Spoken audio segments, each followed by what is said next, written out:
Filipenses 2, verso 12. Diz assim a palavra de Deus: Assim, pois, amados meus, como sempre obedecestes, não só na minha presença, porém muito mais agora na minha ausência, devo desenvolver a vossa salvação com temor e tremor, porque é Deus quem efetua em vós tanto querer como realizar segundo a sua boa vontade. Fazei tudo sem murmurações nem contendas, para que vos torneis irrepreensíveis e sinceros, filhos de Deus inculpáveis no meio de uma geração pervertida e corrupta, na qual resplandeceis como luzeiros no mundo, preservando a palavra da vida, para que, no dia de Cristo, eu me glorie que não corri em vão, nem me esforcei inutilmente. Entretanto, mesmo que eu seja oferecido por libação, sobre o sacrifício e serviço da vossa fé, alegro-me e, com todos vós, me congratulo. Assim vós também, pela mesma razão, alegrai-vos e congratulai-vos comigo. Oremos ao Senhor. Deus, nosso amado Pai, nós te agradecemos, Senhor, porque o Senhor nos entregou esse livro santo, inspirou homens, inspirou esse texto e moveu homens para que pudéssemos te conhecer, Senhor. Nós clamamos que o mesmo Espírito Santo que inspirou esse livro esteja aqui iluminando nosso coração para compreender essa palavra. Chegamos à tua presença para dizer: nós dependemos do Senhor. Nós clamamos que essa palavra seja colocada em prática em nossa vida, para que vivamos de maneira íntegra, irrepreensível, sincera, como filhos de Deus, inculpáveis nessa geração pervertida. Ajude-nos, ó Deus, ajude-nos. A tua palavra é o nosso alimento e o Senhor nos santifica através dela. Usa a tua palavra, Senhor, para que possamos crescer na graça e no conhecimento do Senhor Jesus Cristo, para que possamos ser santificados um pouco mais e nos parecer com o nosso Senhor. Essa é a nossa oração em nome de Jesus. Amém. Concede-me o que ordenas e ordenas o que quiseres. Essa foi a oração de Agostinho de Hipona. Essa oração foi controversa e polêmica para um monge chamado Pelágio. Ele achou que essa oração estava equivocada. Essa oração está escrita no livro Confissões, de Agostinho de Hipona. Ele, então, criou um debate com Agostinho, e esse debate tem durado ao longo de séculos em toda a história. E o debate gira em torno da seguinte questão: a soberania de Deus e a responsabilidade humana. Como compreendê-las juntas? Essa oração, concede-me o que ordenas e ordena o que quiseres, basicamente diz que devemos pedir a Deus aquilo que Ele ordena que façamos, porque vem dele a capacidade de fazer. Esse debate tem durado até o dia de hoje. Algumas pessoas acreditam que Deus só pede de nós o que nós temos a capacidade de fazer, e que Deus providenciou a salvação, mas a santificação depende de nós. Outras acreditam que a gente não precisa fazer exatamente nada, que tudo já está garantido.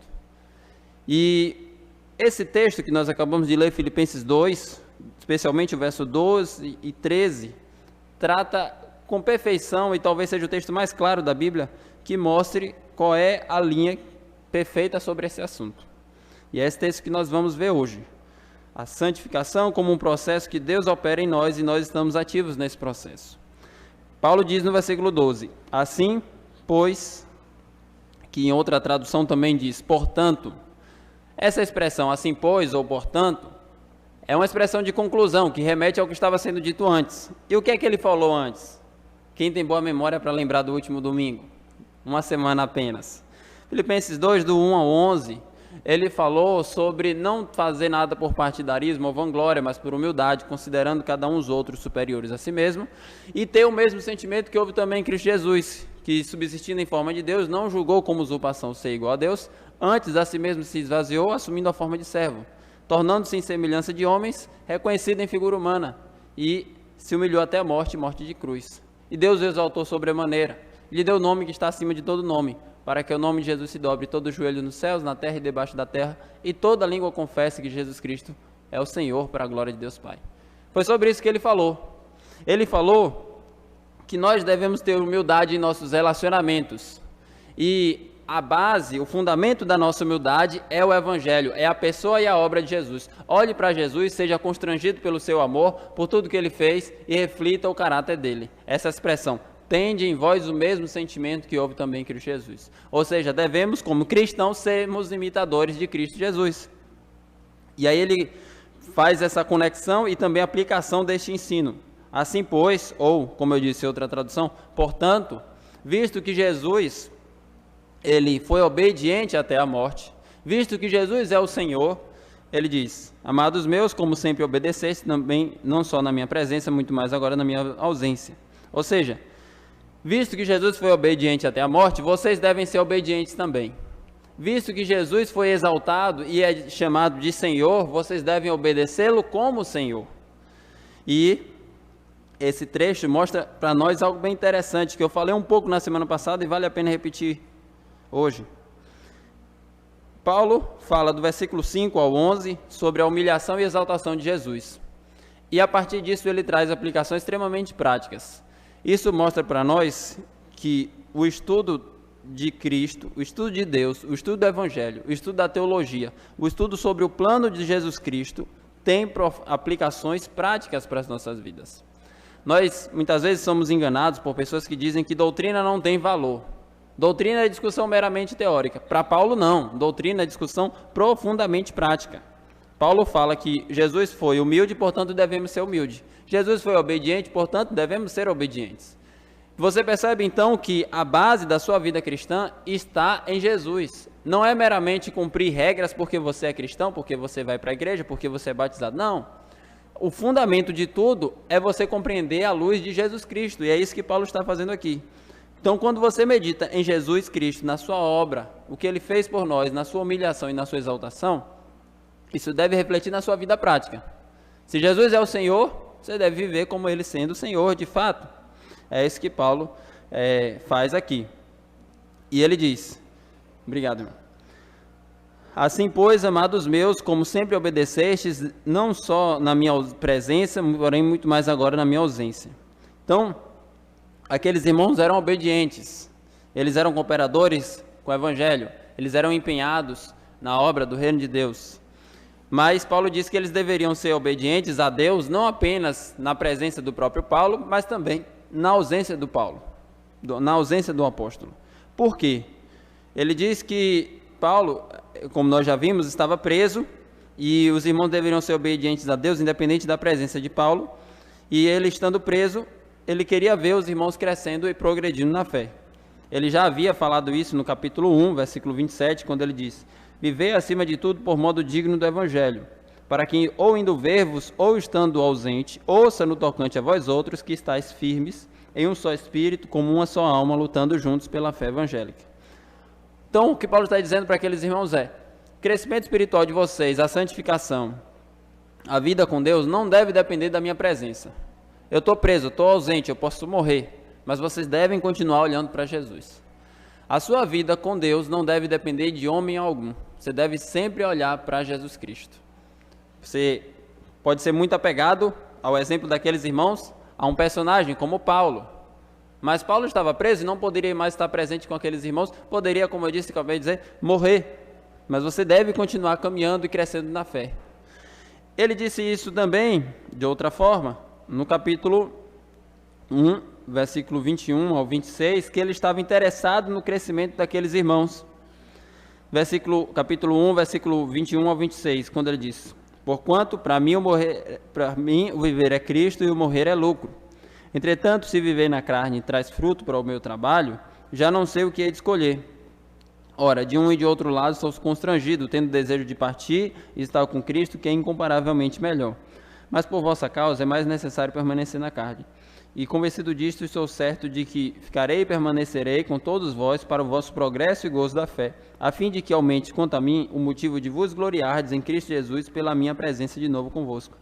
Então aqui ele reflete mais uma vez esse desejo de ver aqueles irmãos crescendo na fé. Esse coração de Paulo é bem interessante e nós devemos ter o mesmo sentimento de Paulo, o mesmo coração de Paulo.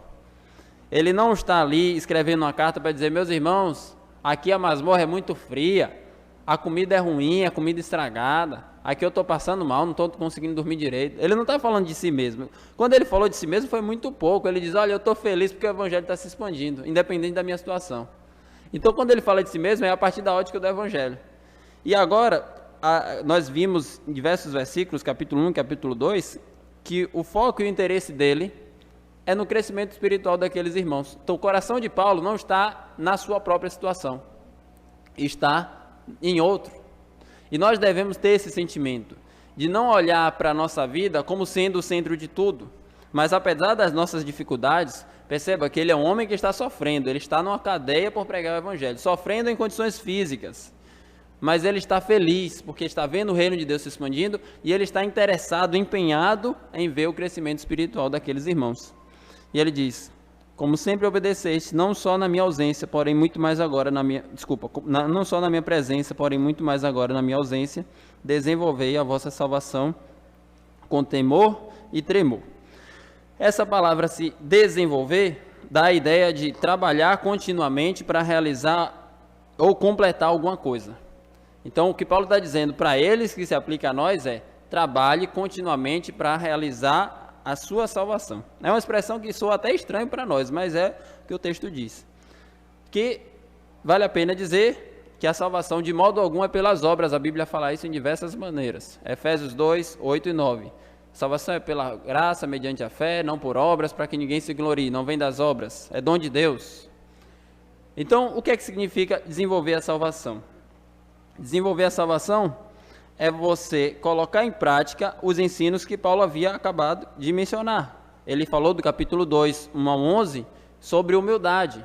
E agora ele iria falar sobre uma vida que agrada a Deus, com gratidão, sem murmuração, refletindo a luz de Cristo em uma geração de trevas. Então, desenvolver a salvação, ele vai falar a partir dos próximos versículos, e também dos versículos anteriores que ele acabou de mencionar. E ele diz, com temor e tremor. Essa expressão remete e lembra Provérbios 9 e 10. O temor do Senhor é o princípio da sabedoria, e o conhecimento do santo é prudência. Então, o que é este temor? Significa que você conhece a Deus, é impactado pelo conhecimento dele, e isso reflete na sua vida prática. Por que você vive como vive? Você vive como vive porque você conhece a Deus e tem temor a ele.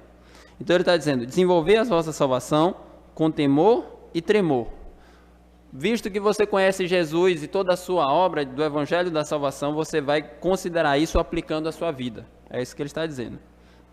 Essa é sua responsabilidade, essa é minha responsabilidade. Desenvolver a salvação que nos foi dada. Inclusive esse pronome é nossa. Desenvolver a vossa salvação. É sua, você está salvo. Mas você precisa desenvolver, colocar em prática a sua salvação todos os dias. Não basta apenas um dia dizer que aceitou Jesus ou foi batizado. Você precisa continuamente desenvolver a sua salvação. E aí o ponto de equilíbrio perfeito está a partir do versículo 13. Ele diz, porque é Deus quem efetua em vós tanto querer como realizar segundo a sua boa vontade. Paulo aqui, ele é fantástico. Ele fala uma verdade profunda em 2 versículos muito pequenos. É nossa responsabilidade desenvolver a salvação. Entretanto, é Deus quem efetua em nós. É isso que ele está dizendo. Ele diz para aqueles irmãos, olha, vocês têm essa responsabilidade, porém, vocês não têm a capacidade de fazer isso. E aí eu lembro a vocês, de onde é que vai vir essa capacidade de fazer isso? De Deus. É Deus quem efetua em vós, tanto querer como realizar. E ele fala isso para que aqueles irmãos e também nós, não se ensoberbecessem, e nós não nos soberbecemos, para que creiamos que toda essa capacidade de desenvolver a salvação, que é nossa responsabilidade, vem do Senhor. A capacitação vem do Senhor. Nós dependemos de Deus. É basicamente isso que ele está dizendo. Ele está dizendo, olha, você precisa desenvolver a salvação. Só que lembre-se, você não faz isso sozinho. Você precisa de Deus. Você não consegue nem querer fazer o bem por conta própria. É Deus quem efetua em vós o querer e o efetuar. Você depende dele completamente. E ele vai falar um pouco mais sobre esse desenvolver a salvação em termos práticos a partir do versículo 14. Fazei tudo sem murmurações nem contendas. Então, desenvolver a salvação é você viver a vida sem murmurar, nesse versículo. É você viver a vida sendo grato a Deus, o contrário da murmuração. E essa expressão murmuração também lembra, como Paulo, muito conhecedor do Antigo Testamento, o povo de Israel no deserto. que era um povo completamente abençoado por Deus, no sentido literal da palavra, abençoado porque eles recebiam muitas bênçãos. Deus libertou ele da escravidão do Egito. Eles eram os escravos, Deus libertou ele com mão poderosa através de 10 pragas, guiou eles e conduziu eles abrindo o mar vermelho de forma milagrosa, e ainda assim o povo estava no deserto reclamando o tempo todo. Ah, a gente está com fome, pois tome pão. Ah, mas a gente quer carne, pois tome carne. Ah, mas a gente quer água, tome água. E eles reclamavam de tudo o tempo todo, ao ponto de dizer que no Egito era melhor. Eles estavam murmurando. Esse é o exemplo que nós encontramos na Bíblia de murmuração, que nós devemos refletir sobre nossas vidas. Enquanto muitas vezes estamos reclamando das coisas que não temos, ou até das que temos, ou das que deixamos de ter, e deixamos de agradecer a Deus pelas coisas que Ele já nos deu. E nós precisamos viver a vida sem murmurações, porque murmuração é uma completa manifestação da ingratidão, que nós não reconhecemos a bondade de Deus. Nós olhamos tanto para o que não temos que esquecemos do que nós já temos. Eu gosto muito de ensinar a meu filho, e eu lembro dele quando falo desse assunto, Paulo. Às vezes ele volta para casa reclamando quando está na casa de um amigo, ou em um parquinho, alguma coisa assim, e ele volta revoltado, reclamando, brigando, porque está voltando. Eu falo, meu filho, por que você não agradece o tempo que você pôde brincar, ao invés de ficar reclamando porque está voltando para casa? Você tem que ser grato pelo que você teve, pelo que você tem, pela alegria que você teve. Não ficar reclamando pelo que você está deixando de ter, né? E nós muitas vezes somos assim.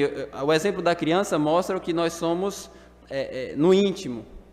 Quando nós crescemos, tendemos a refrear essas manifestações. As crianças são mais sinceras, né?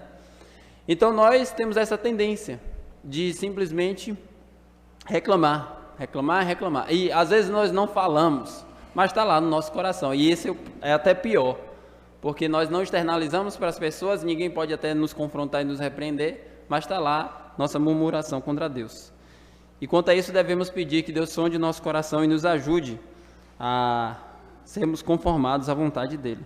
Ele diz também, fazei tudo sem murmuração, nem contendas. E a gente lembra que contendas nessa carta faz uma menção ao que ele já falou no capítulo 2, do 1 ao 11, e a Evódia e a Síntique, capítulo 4, versículo 2. Rogo a Evódia e rogo a Síntique que pensem concordemente no Senhor. Aquelas irmãs provavelmente estavam tendo alguma disputa na igreja, alguma rivalidade, elas não estavam tendo comunhão, interação, e existia algum tipo de partidarismo. E Paulo diz, vocês devem fazer tudo sem essa divisão, sem essa disputa. Essa palavra contendo também, no idioma que foi escrito a Bíblia, comunica um pouco a ideia de você querer disputar ao ponto de querer ter a palavra final. Então você já deve ter ouvido a frase assim, você quer ter razão em tudo. É mais ou menos isso, só que na verdade essa frase não está muito bem aplicada. Todo mundo quer ter razão, né? Quem quer estar errado? A grande questão é, você quer ter a palavra final em tudo, né? Então tem pessoas que, se você disser A, ela vai dizer B. Se você disser C, ela vai dizer o alfabeto inteiro e nunca vai deixar você falar por último. Então a ideia é essa aqui, é uma pessoa que fica contendendo, disputando, e nós não devemos ter essa postura, nós não devemos ter esse comportamento. Versículo 15, ele continua falando sobre desenvolver a salvação em termos práticos. Para que vos torneis irrepreensíveis e sinceros, filhos de Deus inculpáveis no meio de uma geração pervertida e corrupta, na qual resplandeceis como luzeiros do mundo. Esse vos torneis refere-se ao irrepreensíveis e sinceros e não ao Filho de Deus. Porque a gente se torna filho de Deus mediante a vontade de Deus, mediante o nascer de novo, não mediante obras. Então ele está dizendo, mostrando esse comportamento, vocês vão se tornar irrepreensíveis e sinceros. Essa palavra sincero, a gente já viu lá no capítulo 1, versículo 9 até o 11, quando ele diz, no versículo 10, capítulo 1, versículo 10, para aprovardes as coisas excelentes e serdes sinceros e inculpáveis. Essa palavra, naquele contexto, naquela época, naquela cultura, remete a uma ideia de objetos de cerâmica. Por exemplo, um vendedor de um vaso que possui rachaduras, possui algumas danificações, e essa pessoa passa uma cera para maquiar o problema. E no momento que aquele objeto é vendido, a pessoa não percebe que é um problema, que é um objeto defeituoso, que tem rachaduras, mas tem cera ali por cima. Mas diante da luz do sol, aquilo expõe as ceras.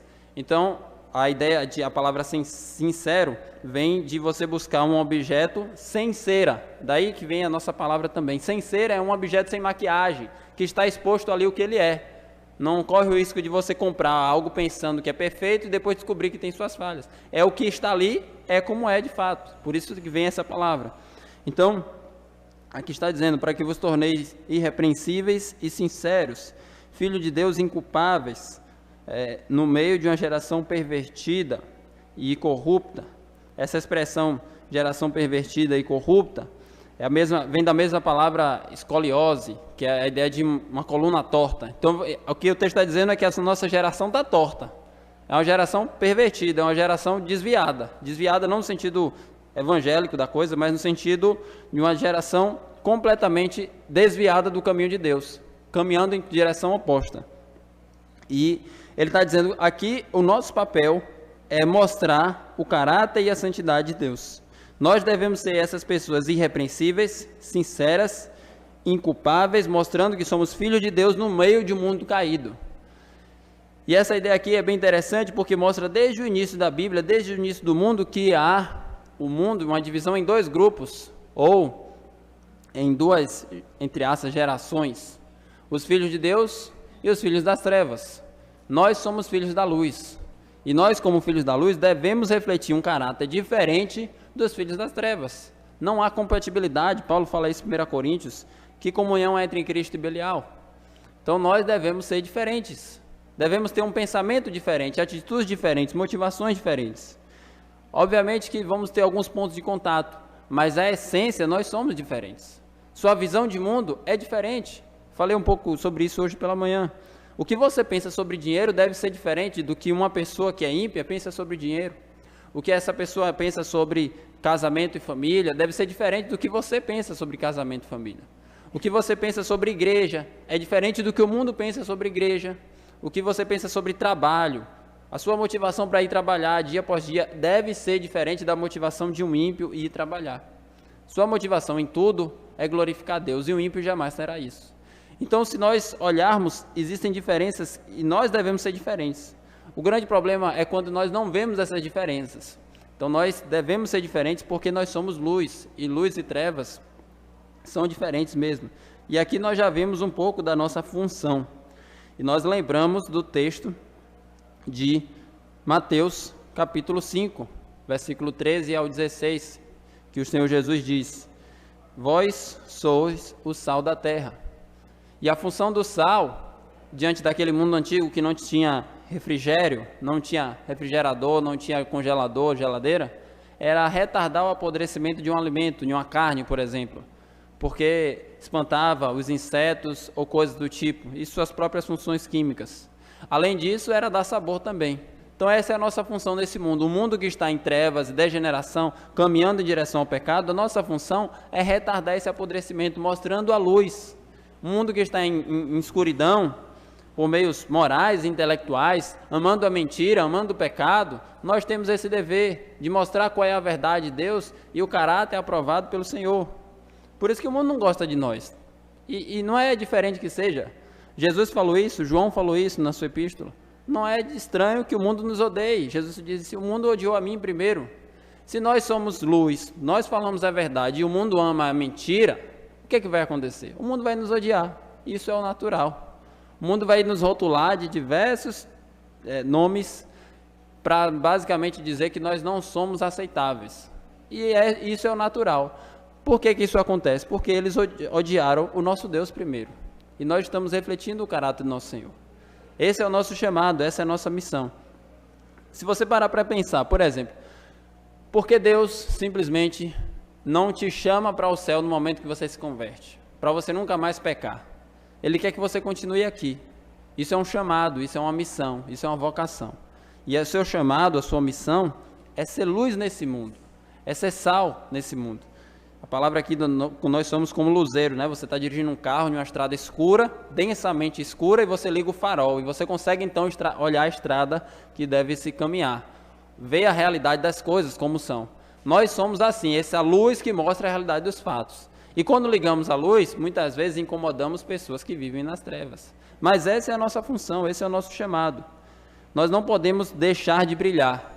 Nós devemos continuamente brilhar. Mas, lembre-se, nosso brilho não vem de nós mesmos, vem do Senhor Jesus Cristo. Brilhamos à medida que refletimos o caráter de Jesus.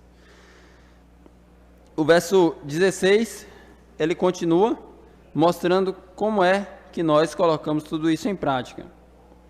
Preservando a palavra da vida, para que, no dia de Cristo, eu me glorie de que não corri em vão, nem me esforcei inutilmente. Então, você vai fazer tudo isso preservando a palavra da vida, ou em outras palavras, guardando a palavra de Deus no seu coração.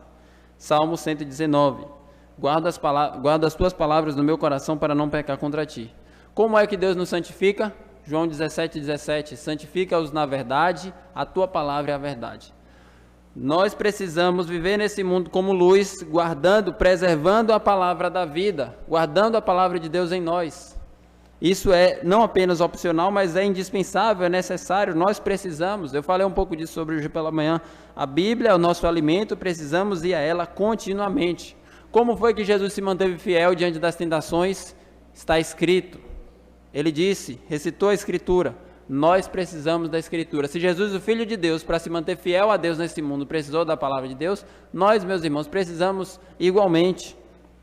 Ele nos deu um exemplo e nós precisamos guardar, reter, preservar a palavra da vida.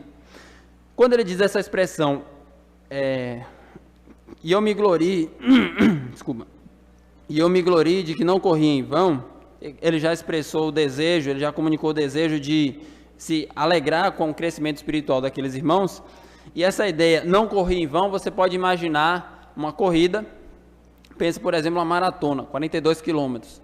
E aí você tem só um ganhador, o prêmio de, hipoteticamente falando, 100 mil reais. E aí você tem milhares de pessoas correndo para ganhar aquele prêmio, correndo, várias horas, né? 42 quilômetros.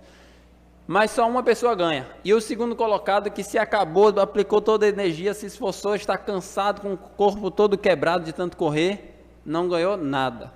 A ideia é essa, ele correu em vão, inutilmente. Paulo está dizendo, eu não quero ser assim, como esse atleta que dedica tanto energia e esforço, mas não recebe de fato a recompensa pelo seu trabalho.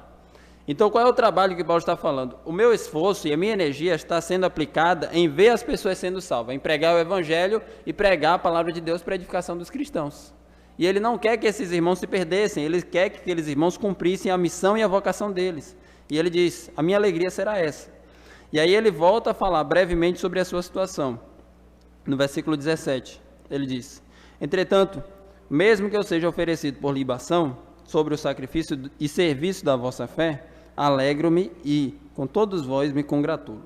Quando ele diz oferecido por libação, ele está dizendo, mesmo que eu, estando preso, venha a ser condenado à morte por pregar o Evangelho, eu me alegro porque eu estou vendo vocês crescendo na fé. Independente da minha situação, mesmo que eu venha a receber sentença de morte, a minha alegria está em ver vocês crescendo na fé, em ver o meu trabalho frutificar. É aquele coração de Paulo que eu falei, um coração que não está centrado em si mesmo, mas está centrado em Deus, em ver o seu evangelho se expandir, em ver o crescimento espiritual de cada irmão. E ele não apenas diz que se alegra, mesmo que ele sofra, mas ele convida os irmãos a se alegrarem com ele, no versículo 18, onde ele diz, assim vós também, pela mesma razão, alegrai-vos e congratulai-vos comigo. Então ele diz, a alegria de vocês deve ser essa, não se entristeçam, mesmo que eu venha a morrer, vocês devem se alegrar comigo. E aqui ele traz uma reflexão para nós, onde está a nossa alegria? Está nas nossas circunstâncias, nas nossas lutas, dificuldades, está nos objetos e sonhos que tanto desejamos, ou está em ver o nome de Deus ser glorificado? Mesmo que Jesus sofra, mesmo que você sofra, você aceitaria sofrer para ver o nome de Deus sendo mais glorificado? Para ver as pessoas crescendo na fé, mesmo que isso custe a sua própria vida? Você poderia dizer, eu me alegro nisso? É isso que Paulo nos ensina através do seu exemplo. Através desse texto muito simples e direto, queria trazer para os irmãos duas aplicações. A primeira, desenvolver a vossa salvação, e essa é a lição principal do texto. Desenvolver a vossa salvação. Ele coloca aqui como um mandamento para todos nós, e essa é uma responsabilidade. Todo cristão tem a responsabilidade de desenvolver a salvação. É como se Deus te entregasse algo que você não pode simplesmente enterrar, como um talento, que você esconde e acabou. eu fui salvo, não preciso de mais nada, vou aguardar o dia de Jesus me arrebatar. Não, essa salvação que Deus te entregou, você precisa desenvolver, colocar em prática, trabalhar em cima dela. Essa é sua responsabilidade. Como é que eu faço isso? O texto nos diz, vivendo de maneira grata, em tudo dai graças, diz a palavra de Deus, sem murmuração. Você pode contemplar, por exemplo, que todos nós merecíamos a eterna ira de Deus, mas por graça nós estamos aqui. Por graça nós somos salvos. Eu me lembro de uma vez que nós, um grupo de amigos, fomos em uma praia no dia 1º de janeiro. Uma adesão muito ruim, porque o dia estava simplesmente lotado. Só que nós descobrimos quando chegamos lá. E para voltar foi horrível, o ônibus lotado, demora, um engarrafamento, terrível. E no meio daquele ônibus lotado, a gente ali, coração sendo tentado a murmurar e reclamar, por graça Deus nos lembrou. Onde nós merecemos estar é muito pior do que aqui. Então, graças a Deus que eu estou nesse ônibus lotado, ruim. Mas a ideia é exatamente essa, você sempre se lembrar que o que você merece é pior do que onde você está. Ah, mas eu estou sofrendo muito. Pois é, você merecia sofrer mais, infelizmente. Essa é a nossa realidade, meus irmãos. E por graça nós somos salvos. É como nós cantamos, né? Tudo que nós recebemos é graça.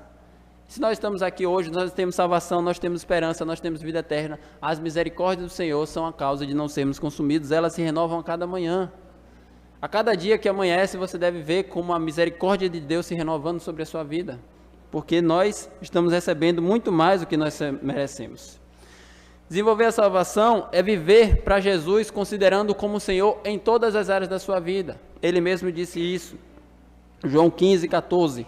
Vós sereis meus discípulos se fizerdes o que eu mando.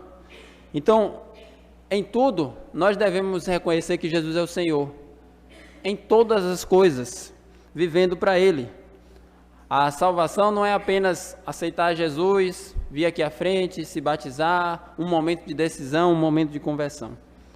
Quando Jesus te salvou, Ele te deu tudo e te pediu tudo ao mesmo tempo. Ele te deu a salvação e a vida eterna, mas ao mesmo tempo Ele te pediu a sua vida. A sua vida não é mais sua, agora é dele. E por isso você deve viver integralmente para Ele. Nós vimos hoje pela manhã o primeiro e maior mandamento. Amar a Deus todo o coração, alma, força e entendimento. Ou seja, Deus não quer parte, Deus não quer metade, Deus não quer um dia na semana ou 10% do seu dinheiro, Deus quer todo o seu ser. Deus quer tudo que você é, tudo que você tem, todas as suas motivações, as intensidades das suas emoções, tudo é para Deus, nada fora dele.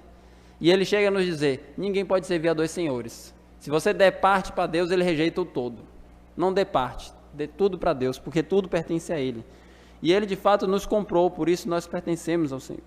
Suas atitudes são iguais às atitudes das pessoas do mundo, como nós lemos no texto, não podem ser. Seus pensamentos, suas reflexões, suas motivações, as coisas pelas quais você vive, o propósito da sua existência, jamais podemos ter igualdade com o mundo nessas questões, meus irmãos.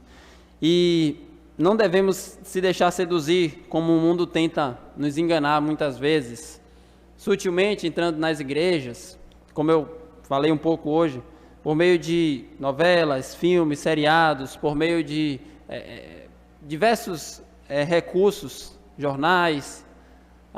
Isso é cultural, todo mundo faz, é bem assim e tal. Não, o que devemos ser, fazer, pensar, dirigir tudo em nossa vida deve estar de acordo com a palavra de Deus. É assim que nós reconhecemos que somos pecadores, que a nossa tendência é para o pecado e que Deus deve governar em nossas vidas. É uma sujeição submissa, sendo redundante e enfático, aos pés do Senhor Jesus Cristo, dizendo, Senhor, como nós cantamos, dá-me um novo coração. Eu preciso em Ti pensar e viver de acordo com o Senhor Jesus Cristo. Eu quero ser hoje o que Jesus seria andando aqui neste mundo. Eu não quero ser diferente dele. Tem uma frase que diz, na verdade é livro, em seus passos o que faria Jesus. E é assim que nós devemos viver. Se Jesus estivesse na exata situação que você está hoje, o que é que Ele faria de acordo com o que você conhece da Bíblia? Aplique o conhecimento que você teve de Jesus a partir dos evangelhos e como Ele faria diante da situação que você está. É assim que você deve viver, porque Jesus agradou em todo momento a Deus e nós devemos imitar o seu exemplo. Portanto, nosso chamado para esse mundo é ser luz em um mundo de trevas, em um mundo corrompido. É ser sal, mostrando o caráter e o brilho de Jesus Cristo.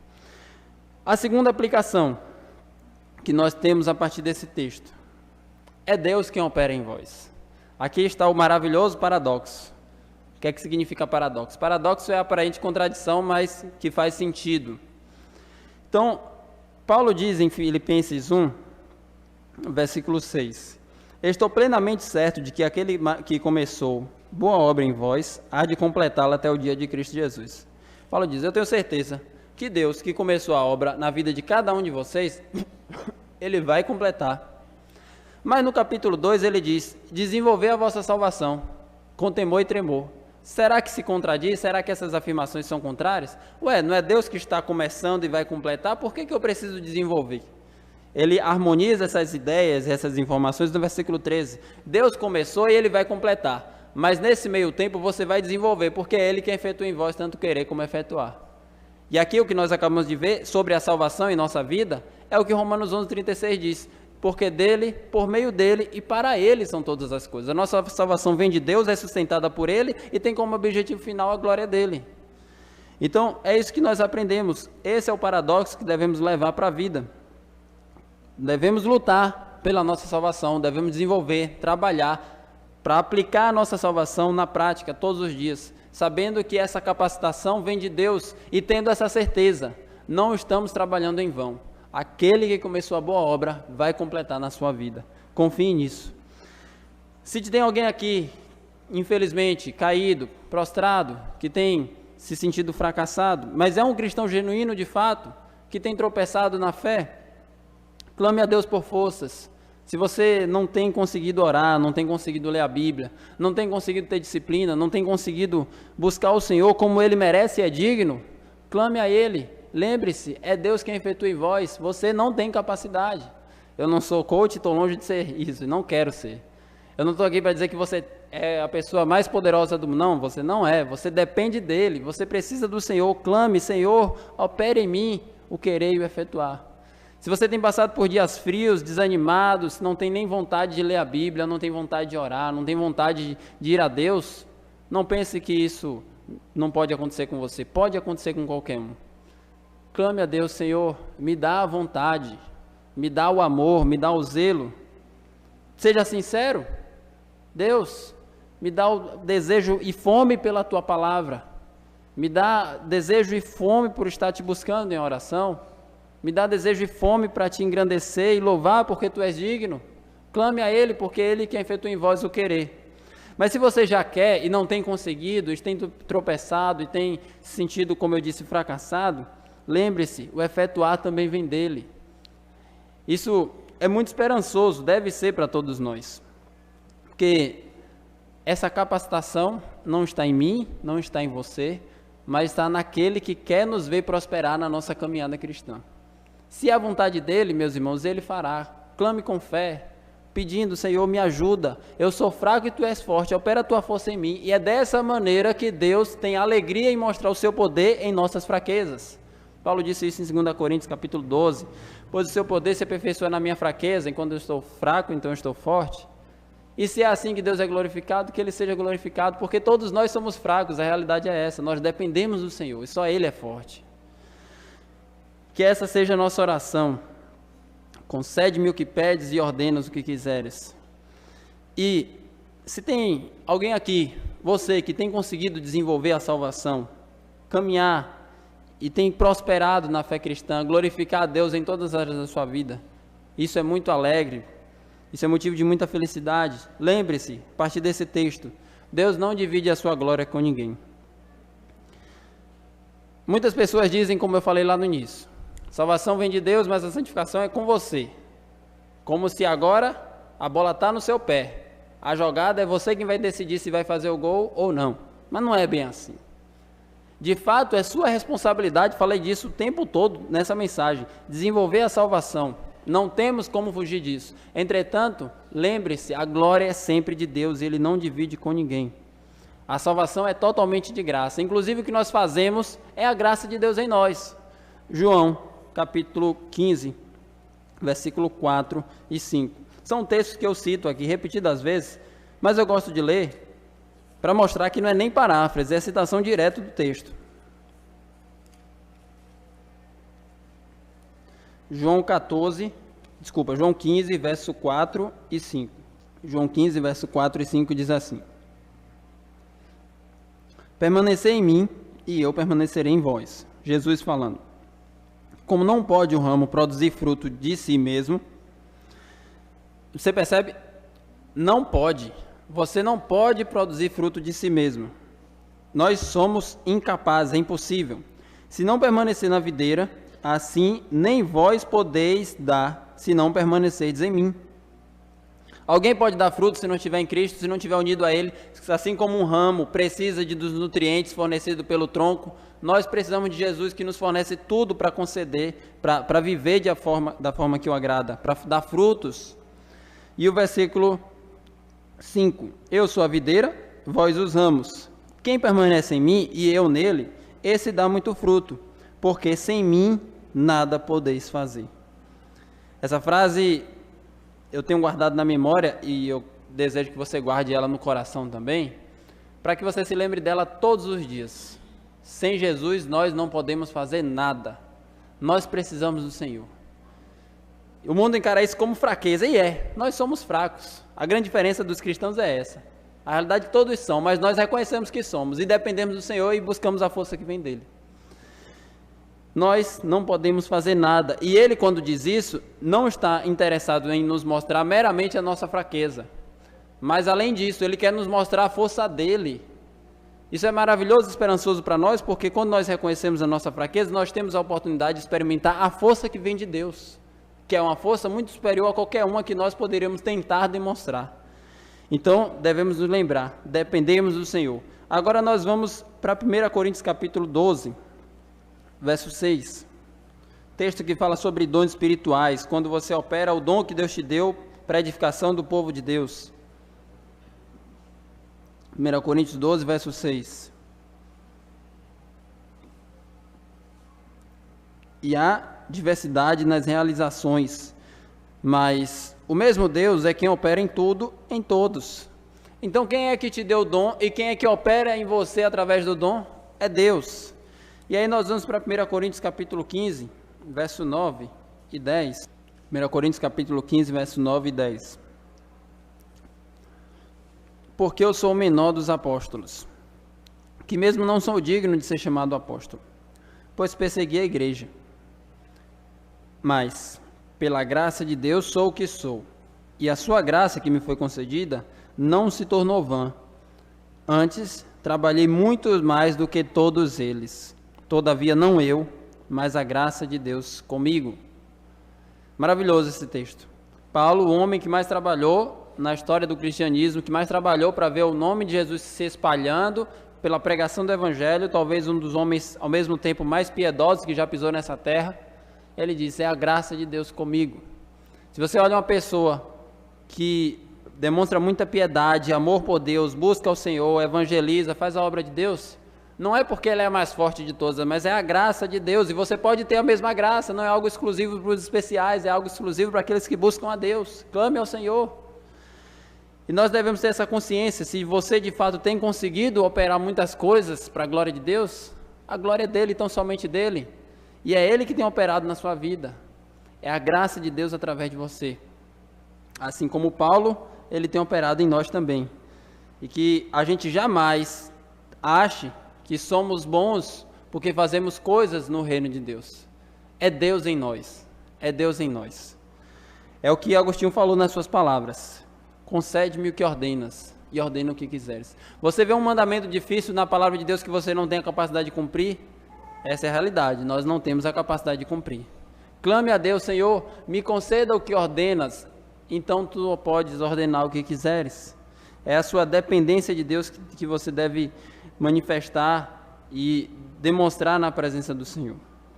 Se você está aqui hoje e se lembra de alguém que não caminha mais com Cristo, que simplesmente, ou no linguajar evangélico, se desviou, não está mais na fé, certamente você deve se lembrar, se você já tem alguns anos de cristão. Alguém que já esteve na igreja junto com você, mas hoje não está mais. Por que essa pessoa não está e você está? O que é que te faz te manter aqui, de pé, firme na presença de Deus? Graça. É a graça de Deus que tem te sustentado. É a graça de Deus que tem te mantido de pé, caminhando, olhando para Jesus. E é essa graça que começou a boa obra e vai completá-la na sua vida. Você deve ter essa certeza. Não é porque você é melhor, porque ele foi fraco e você foi forte, mas é Deus que está operando. E você deve sempre, na dependência de Deus, clamar: Senhor, continua me concedendo graça todos os dias, porque eu dependo de Ti. Se você faz algo mal, é pela sua própria capacidade. Se você faz algo bom, é Deus através de você. Se você faz algo mal, a culpa é sua. Se você faz algo bom, a glória é de Deus. Em termos muito simples, é assim que funciona. E como nós vimos em Filipenses 1, do verso 9 ao 11, Filipenses 1, do 9 ao 11 diz: E também faço essa oração, que o vosso amor aumente mais e mais em pleno conhecimento, para provardes as coisas excelentes e seres sinceros e inculpáveis para o dia de Cristo, cheios do fruto de justiça, o qual é mediante Jesus Cristo, para a glória e louvor de Deus. A vida cristã é pela graça de Deus e para a glória dele. Esse é o lema da nossa vida, por sua graça e para a sua glória. Então que você continue firme, dependendo da graça de Deus, consagrando toda a sua vida aos pés do Senhor Jesus Cristo. Amém. Vamos orar. Deus, nós te agradecemos porque encontramos na tua palavra tudo o que nós precisamos. O Senhor é um Deus sábio, um Deus perfeito, um Deus infinitamente maravilhoso. Nos ajuda, Senhor, a desenvolver a nossa salvação com muito temor e tremor, considerando tudo aquilo que nós aprendemos, que Jesus é o Deus que não se apegou, mas se humilhou até a morte de cruz, e foi exaltado como Senhor. Nos ajude, Deus, a te obedecer em todas as coisas. Nos ajude, Senhor, a colocar em prática o que nós aprendemos de Ti. E nós reconhecemos que todas as coisas que temos feito é o operar do Senhor em nossas vidas, porque é Deus quem feito em nós tanto querer como quer realizar. E a nossa oração a Ti é que o Senhor nos conceda o que Tu pedes e que o Senhor peça o que quiseres. Queremos viver uma vida inteiramente consagrada aos Seus pés. Essa é a nossa oração em nome de Jesus. Amém.